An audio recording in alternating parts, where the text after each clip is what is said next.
আসসালামু আলাইকুম। তাহলে আমরা আজকে দেখব শপিফাইতে আলি এক্সপ্রেস থেকে কিভাবে প্রোডাক্ট ইম্পোর্ট করতে হয়। ঠিক আছে? চলেন আমরা প্রথমে শপিফাইয়ের ওয়েবসাইটটা ওপেন করব।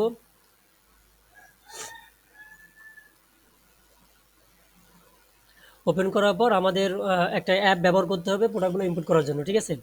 আর প্রোডাক্ট ইম্পোর্ট করার আগে আমাদের কাজ হচ্ছে প্রোডাক্টগুলো কালেকশন করা। এই যে আমি যে এক্সেল শিটটা দিছি, এই এক্সেল শিটের এইখানে যে লিঙ্কগুলো দেওয়া আছে প্রত্যেকটা ক্যাটাগরি বাই ক্যাটাগরি লিঙ্ক দেওয়া আছে এখানে।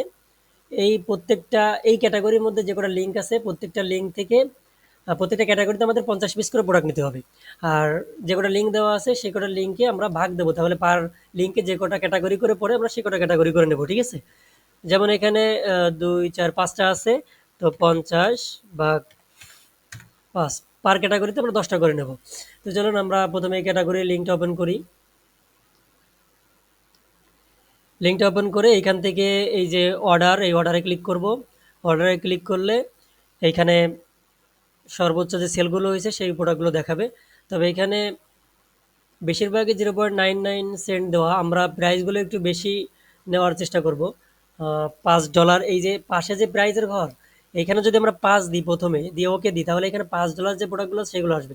এখানে মাত্র একটা আছে প্রোডাক্ট, তাহলে তো আর এটা এখান থেকে এটা কালেকশন করা যাচ্ছে না। তো আমরা এখানে যেগুলো আছে, এখানে যাই আছে 0.99 মানে 0.99 সেন্ট, এটাই আমরা কালেকশন করব। ঠিক আছে? তো আমরা প্রথমে একটা ওপেন করি, সব থেকে বেশি সেল হয়েছে 10,000 ইউনিট, এটা ওপেন করলাম। প্রথম ওপেন করে এখান থেকে আমরা দেখব যে ভেরিয়েশন অনেকগুলো কিনা। হ্যাঁ, এখানে একটাই কালার ভেরিয়েশন, মানে একটা সাবজেক্ট ভেরিয়েশন। অতএব যদি এখানে মেলাগুলো থাকে, যেমন সাইজ, কালার, ওয়েট, এরকম দিয়ে ভাগ ভাগ করে ভেরিয়েশন থাকে আর সেগুলো মিলে অনেকগুলো হয়ে যায়, সেটা আমরা নিব না।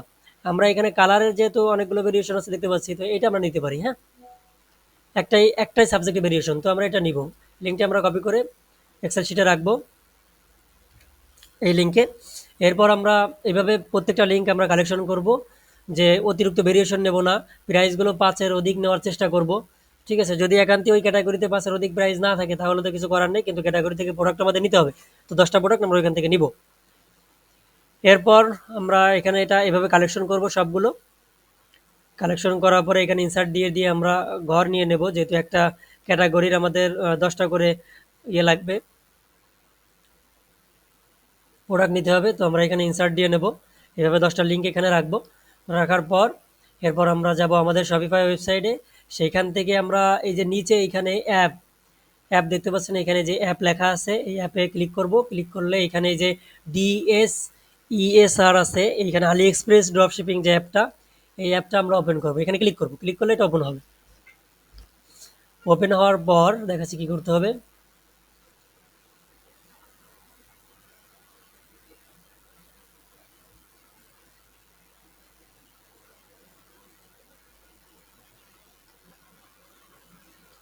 ওপেন হওয়ার পর এখানে এই যে ইম্পোর্ট লিস্ট, বাম পাশে যে ইম্পোর্ট লিস্ট দেখতে পাচ্ছেন, এই ইম্পোর্ট লিস্টে ক্লিক করব। এগুলো কেটে দেবো, ইম্পোর্ট লিস্টে ক্লিক করব। ক্লিক করার পর এইখানে এই যে ইউআরএলটা দেওয়ার জায়গা আসছে, এইখানে এই পতাকাটা যেন থাকে ইসরায়েলের, এটা খেয়াল করতে হবে। আমরা এখন শিটে যাব, যে লিঙ্কটা এখানে রাখছিলাম কালেকশন করে, এই লিঙ্কটা কপি করে এই ইম্পোর্ট লিঙ্কের এখানে এটা পেস্ট করব। পেস্ট করে ওকে দিব। ওকে দিলে এই প্রোডাক্টটা এইখানে চলে আসবে। সরি, এটা আসতেছে না, import product has been publish fail. এই প্রোডাক্টটা এখানে ইম্পোর্ট হচ্ছে না, আমরা প্রোডাক্টটা চেঞ্জ করে নিই। যদি কোনোটা না হয় এখান থেকে চেঞ্জ করে নেবেন, এখানে অনেক প্রোডাক্ট আছে, অনেক প্রোডাক্ট এখানে আছে। সেখান থেকে আমাদের মাত্র 10টা প্রোডাক্ট নিতে হবে, অতএব যে প্রোডাক্টটা ইম্পোর্ট হচ্ছে না ওইটা নিয়ে ঝামেলা করার দরকার নেই। এখন এটা ওকেতে ক্লিক করব।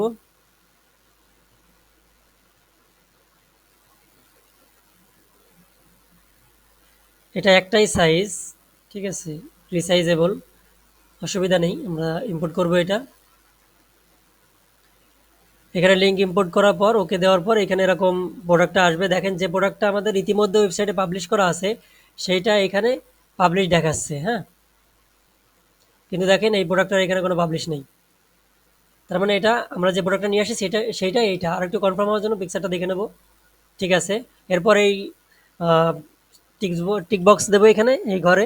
এরপর পুশ স্টোর, এখানে ক্লিক করব, এইগুলো কিছুই দেখার দরকার নেই, এখানে পুশ টু স্টোরে ক্লিক করব।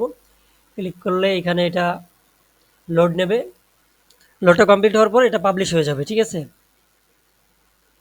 এটা পাবলিশ হবে আমাদের এই ওয়েবসাইটে। হ্যাঁ, তো এটা পাবলিশ হোক, তারপর অপশনটা দেখাচ্ছি। এই যে এটা পাবলিশ হয়ে গেছে, এরপর এটা এখান থেকে কেটে দেব। কেটে দেওয়ার পর আমরা যে প্রোডাক্টটা ওপেন করেছি, ওই প্রোডাক্টটা আমরা যে আলি এক্সপ্রেসের লিঙ্কটা ওপেন করেছি, এখান থেকে নামটা কপি করব। কপি করে আমরা আমাদের স্টোরে চলে আসবো, এখানে এসে সার্চ আইকন, এখানে এটা সার্চ করব। সার্চ করলে এই প্রোডাক্টটা এখানে আসা উচিত ছিল, এখন যেহেতু আসেনি আমরা রিলোড দেবো। রিলোড দেওয়ার পর আবার এখানে সার্চ করব, আশা করি এখন আসবে। এই যে এখানে প্রোডাক্টটা আসছে, এখন প্রোডাক্টটা এখান থেকে ওপেন করব। ওপেন করে এই লিঙ্কটা আমরা কপি করব। কপি করে এইটা আমাদের এক্সেল শিটে যে দ্বিতীয় ঘর আছে এইখানে রাখবো। ঠিক আছে, এইভাবে আমরা সবগুলো ইম্পোর্ট করা আগে কমপ্লিট করব। কমপ্লিট করার পর এরপর আমরা এগুলো চেক করব। এগুলো চেক করব কিভাবে, দেন আমরা কি করব, ইম্পোর্ট সবগুলো মনে করেন ইম্পোর্ট করা হয়ে গেছে। এখন আমরা এই লিঙ্কগুলোতে ওপেন করে ক্লিক করে ওপেন করব। ওপেন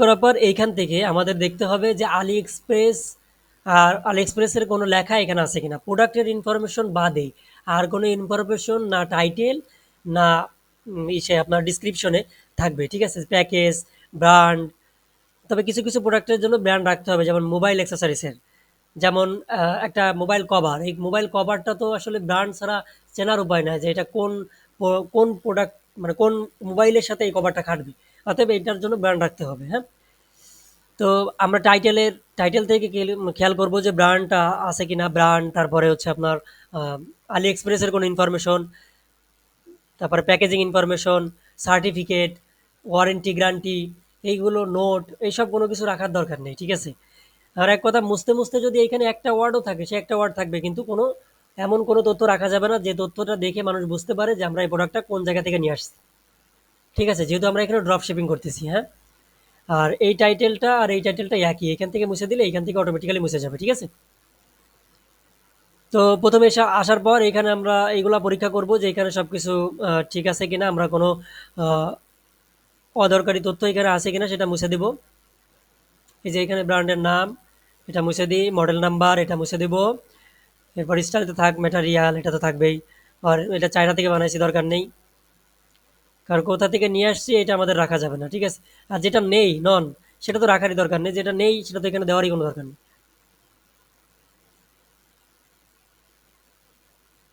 সন্দেহমূলকভাবেও কোনো তথ্য থাকলে সেটা রাখার দরকার, যেমন সিএন, এ দ্বারা কি বোঝাচ্ছে আমরা বুঝতেছি না, এটা মুছে দেবো। হিসেবে এখানে মনে করি চায়না বোঝাচ্ছে মনে হয়, এটা মুছে দিলাম। সেমি চয়েস ইয়েস, এই সেমি চয়েস এইগুলা রাখার দরকার নেই। ঠিক আছে, এরপর অনেক সময় থাকে কাস্টমাইজ, যে পুরো কাস্টমাইজ করে নেওয়া যাবে, আসলে আমরা তো কাস্টমাইজ করে দিব না, অতএব কাস্টমাইজের কোনো তথ্য এখানে রাখার দরকার নেই। ঠিক আছে, এটা শেপ এটা থাকলো। এরপরে যে প্রোডাক্টের ডিসক্রিপশন যে ফটোগুলো আছে, এই ফটোগুলোতে কোনো ব্র্যান্ডিং আছে কিনা, যেমন পিকচারের কর্নারে ব্র্যান্ডের নাম থাকে, পিকচারের এই কর্নারে ব্র্যান্ডের নাম থাকে। ঠিক আছে, এই কর্নারে এইখানে ব্র্যান্ডের নাম থাকে, এটা থাকলে আমরা মুছে দেওয়ার জন্য এই যে ড্র এই অপশনটা ফলো করব। এখান থেকে যে কালারটা, সে এই যে ব্যাকগ্রাউন্ডে যে কালারটা আছে এই কালারটা আমরা এখান থেকে সিলেক্ট করব। যদি এইখানে সেই কালার না থাকে, তাহলে এই যে দেখেন এই প্লাস আইকন, এই প্লাস আইকনে ক্লিক করার পর এইখানে যে কলম আইকন, এই কলম আইকনে ক্লিক করে এইখান থেকে আমরা সেই কালারটা পিক করতে পারবো। এই কালারটা আমরা ক্লিক করব, ক্লিক করার পরে বাইরে ক্লিক করলে এই যে কালারটা এখানে সিলেক্ট হয়েছে। এখন যদি আমরা ব্রাশ করি, দেখেন এই কালারটাই কিন্তু মসতেছে, অন্য কোনো কালার আসতেছে না, হালকা চেঞ্জ হচ্ছে কিন্তু এই কালারটাই মসতেছে। ঠিক আছে, এইভাবে কালার পিক করে নেবো। যদি ব্যাকগ্রাউন্ডে হোয়াইট কালার থাকে তাহলে তো ইতিমধ্যে এখানে আছে হোয়াইট কালার, বা এই কালারগুলো যদি থাকে এই কালারগুলো তো ইতিমধ্যে এখানে আছে, সেই কালারগুলো আমরা এখান থেকে সিলেক্ট করে ব্রাশ করতে পারি। ঠিক আছে, এইভাবে ব্র্যান্ডিংটা মুছে দিতে হবে, পণ্যের গায়ে থাকলে অসুবিধা নেই, সেটা থাক। আর পিকচারেও যদি অদরকারি কোনো তথ্য থাকে, যেমন ওয়ারেন্টি গ্যারান্টি থাকে, সেগুলো মুছে দেব। এমন কোনো পিকচার থাকে যেটা দরকার না থাকলে আমাদের ক্লায়েন্টগুলো বুঝতে পারে যে প্রোডাক্টটা কোন জায়গা থেকে নিয়ে আসছি, আলি এক্সপ্রেসের কোনো পিকচার, কোনো রিভিউ রেটিংয়ের পিকচার যদি ডিসক্রিপশনের ভিতরে থাকে, তাহলে আমরা সেগুলো মুছে দেবো। আর একটা ব্যাপারে যে এই পিকচারটা ফুটিনি, অতএব এই পিকচারটা এখানে রাখারই দরকার নেই। ঠিক আছে, এটা মুছে দেবো। এই যে এখানে এই দুটো পিকচার আসেনি, এটা ডিলিট করে দেবো।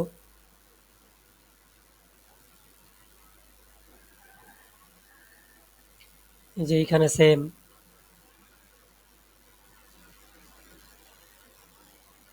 এখানে সেম, ঠিক আছে। আর এখানে পিকচারেও কোনো ব্র্যান্ডিং নেই দেখতেছি, হ্যাঁ, এখানেও কোনো ব্র্যান্ডিং নেই পিকচারে, মোছার মতো কোনো দরকার নেই। তো এখন আমাদের এখানে রিমুভের কাজ শেষ, যে কী কী বাদ দিতে হবে, মুছতে হবে, চেক করতে হবে, এটার কাজ শেষ। এখন আমাদের কাজ হচ্ছে এই যে এই পাশে পাবলিশিং যে লেখাটা আছে, এখানে থ্রি ডটে ক্লিক করে ম্যানেজ সেল, এখান থেকে আমাদের অনলাইন স্টোরটা সিলেক্ট করে দিতে হবে। ডান, ঠিক আছে। এরপর নিচে আসবো, নিচে এসে কালেকশনটা আমাদের এখানে সিলেক্ট করে দিতে হবে। এই প্রোডাক্ট নতুন প্রোডাক্টগুলোর কালেকশন আমি এখানে অ্যাড করিনি, যার কারণে এটা অ্যাড করতে পারতেছি না, এটা খালি রাখছি। এই কালেকশনটা সবার লাস্টে অ্যাড করব। এরপর এইখানে যে ক্যাটাগরি যে অপশনটা, এটা যেভাবে আছে সেভাবে থাকবে, এটা দেখার দরকার নেই। এরপর এইখানে যে প্রাইসটা আমরা দেখতে পাচ্ছি, এখন এইখানে যে কাজ হচ্ছে আমাদের এই প্রাইজের, ঠিক আছে। এই ভিতরে ভিতরে যদি একাধিক প্রোডাক্ট থাকে, মানে প্রাইসগুলো যদি আলাদা আলাদা হয়, যেমন এটা রিংটা রিসাইজেবল, হ্যাঁ, এটা রিসাইজেবল রিং, এটা তো একটাই অপশন। এই লেখাটা রিসাইজেবল লেখাটা আমাদের টাইটেল আছে কিনা দেখিনি, নেই। এইখানে যেহেতু একটাই রিং সাইজ, প্রায় পিকচার আমাদের প্রাইসটা দেখি কী অবস্থা, প্রাইস কেমন চেঞ্জ করতেছে। ও, সবগুলো এখানে 19.99 হবে, যেহেতু 0.99 আছে, এটা গুণ দিলেও আমাদের 19.99 হবে, অতএব সবগুলোতেই 19.99। তো আমরা সবগুলো একবারে সিলেক্ট করে এখান থেকে এডিট, সেখান থেকে এডিট প্রাইস, এখান থেকে 19.99, ডান। সবগুলোতেই 19.99 হয়ে গেছে, ঠিক আছে। আর একটা ব্যাপার এখানে খেয়াল করতে হবে, এখানে দুটো পেজ আছে কিনা এটা আবার দেখতে হবে, ঠিক আছে। যদি দুটো পেজ থাকে তাহলে আমাদের অন্য পেজে যাইও এটা পরিবর্তন করে দিয়ে আসতে হবে, ঠিক আছে।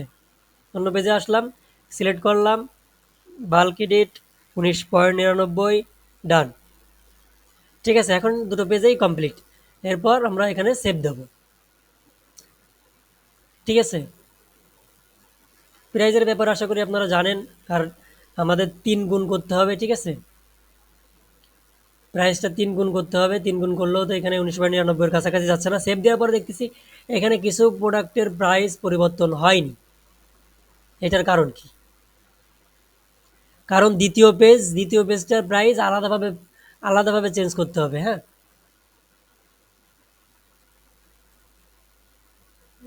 ও, না, এখানে চেঞ্জ হয়েছে মনে হচ্ছে, হ্যাঁ, চেঞ্জ হয়েছে। যদি চেঞ্জ না হয় আমরা আবার সেমভাবে সিলেক্ট করে এখান থেকে বাল্ক এডিট করে দেবো, ঠিক আছে। থ্রি ডটে ক্লিক করে এখান থেকে প্রাইস এডিট করে দেবো। দেন আমাদের এখানে এই প্রোডাক্টের কাজ শেষ। আমরা কি করলাম, প্রায় টাইটেল, ডিসক্রিপশন, পিকচার এগুলো চেক করলাম, কোনো জায়গায় ব্র্যান্ডিং বা কোনো এমন কোনো কথা আছে কিনা যেটা মুছে দেওয়া দরকার, যেটা অদরকারি, বা আমাদের আলি এক্সপ্রেসের ওয়েবসাইট ইঙ্গিত করে এমন কোনো কথা আছে কিনা সেটা মুছে দিলাম। এরপরে আমাদের কাজ হচ্ছে এই পাশে পাবলিশিংয়ের এখানে অনলাইন স্টোর সিলেক্ট করা, এটা অবশ্যই বাধ্যতামূলক।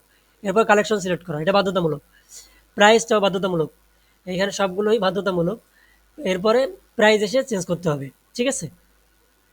আমি বাল্ক প্রাইস চেঞ্জ করা যদি একই রকম হয় তাহলে কীভাবে চেঞ্জ করতে হবে দেখাই দিছি। এখানে সিলেক্ট করে এডিটে ক্লিক করে যদি একই রকম হয়, আর যদি আলাদা আলাদা হয় তাহলে তো একটা করে চেঞ্জ করতে হবে, সেক্ষেত্রে কোনো বাল্ক এডিটের সুযোগ নেই।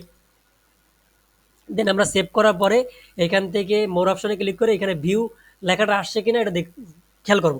যদি ভিউ আসে তাহলে বুঝতে হবে এটা অনলাইন স্টোরে সিলেক্ট হয়েছে, মানে সেভ হয়েছে। যদি এখানে প্রিভিউ থাকতো তাহলে বুঝতে হবে ওইটা অনলাইন স্টোরে, এখানে এই অনলাইন স্টোরে সিলেক্ট হয়নি। আবার আমাদের এডিট করে অনলাইন স্টোরে সিলেক্ট করে সেভ দিতে হবে। এই ভিউতে ক্লিক করব, ক্লিক করার পর এখান থেকে আরেকবার আমরা একটু পরীক্ষা করব, একবার জাস্ট চোখ বুলায় যাব যে এখানে যে আমরা যেগুলো চেঞ্জ করেছি পিকচারটা তো এখানে ভালোভাবে দেখা যায়নি, ছোটো দেখা গেছে, যার কারণে এখানে এক নজর দেখে যাব যে পিকচারগুলো কোনো ব্র্যান্ডিং আছে কিনা বা কোনো কিছু মোছা দরকার কিনা। যদি না থাকে আমরা এটা কপি করে দেন এইটা নিয়ে আমাদের এই পাবলিশ লিঙ্কে রাখ। ক্লিয়ার? এটা হচ্ছে কাজ। আশা করি বুঝতে পেরেছেন। কোনো অসুবিধা হলে ভিডিওটা টেনে টেনে বারবার দেখবেন, আশা করি বুঝতে পারবেন। আর এরপরেও যদি বুঝতে না পারেন আমাকে টেক্সট করবেন, আমি রিপ্লাই দেওয়ার চেষ্টা করবো, ঠিক আছে।